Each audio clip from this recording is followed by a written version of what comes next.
legislature. Thanks for watching TMA's Legislative News Hotline for Friday, April 10th. I'm Brent Anier. The floodgates have opened. That's how one TMA lobbyist colorfully described this week's flurry of bill activity. Sure enough, the House Public Health and House Insurance Committees each worked late into the night to hear more than 20 bills since Monday. Here's a quick highlight reel. Thursday, the Texas Senate unanimously passed Senate Bill 195 by Senator Dr. Charles Schwertner, a TMA member.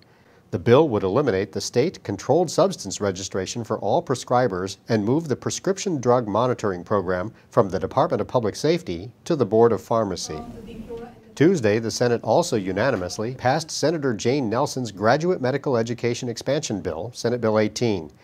The bill adds $60 million for GME, aiming for a 1.1-to-1 ratio of entry GME slots per Texas medical school graduate.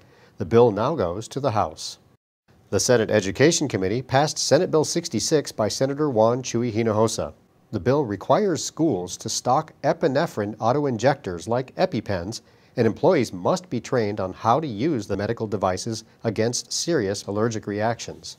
Corpus Christi allergist Dr. Louise Bethay, who testified for the bill, says the devices could save lives in schools. We feel like these are important in Texas public schools because there are 160,000 Texas students who have significant food allergies, and about 3% also have insect allergies. As it stands right now, there are none that are unspecified or undesignated on school campuses.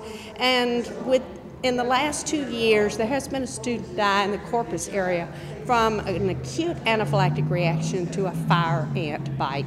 So we're pushing the adoption of this bill to protect those 160,000 Texas students, 25% of whom will have their first reaction at school.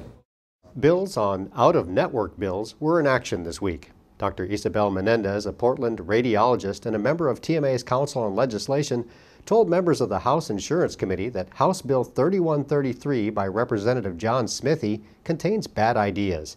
It would remove the $1,000 threshold for mediation and instead subject physicians to mediation for claims as little as 1 cent.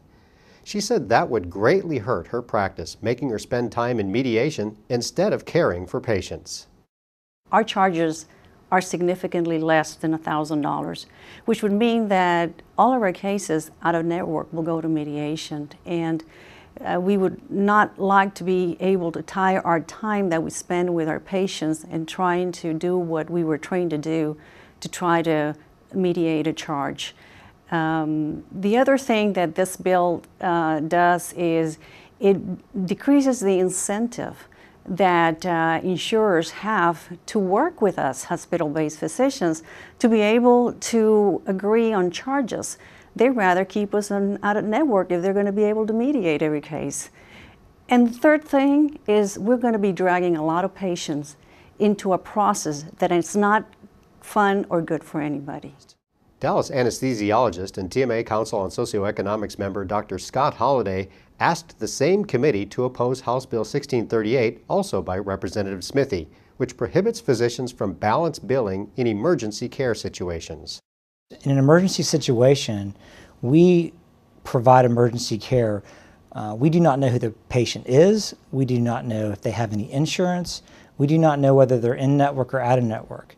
Instead, what we do is what is right for the patient. We provide the services regardless of their ability to pay or not pay.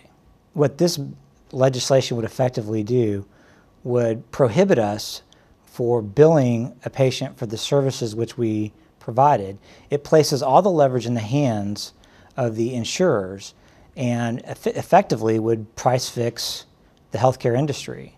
Should physical therapists be permitted to sidestep physicians' medical diagnoses and treat patients without a referral?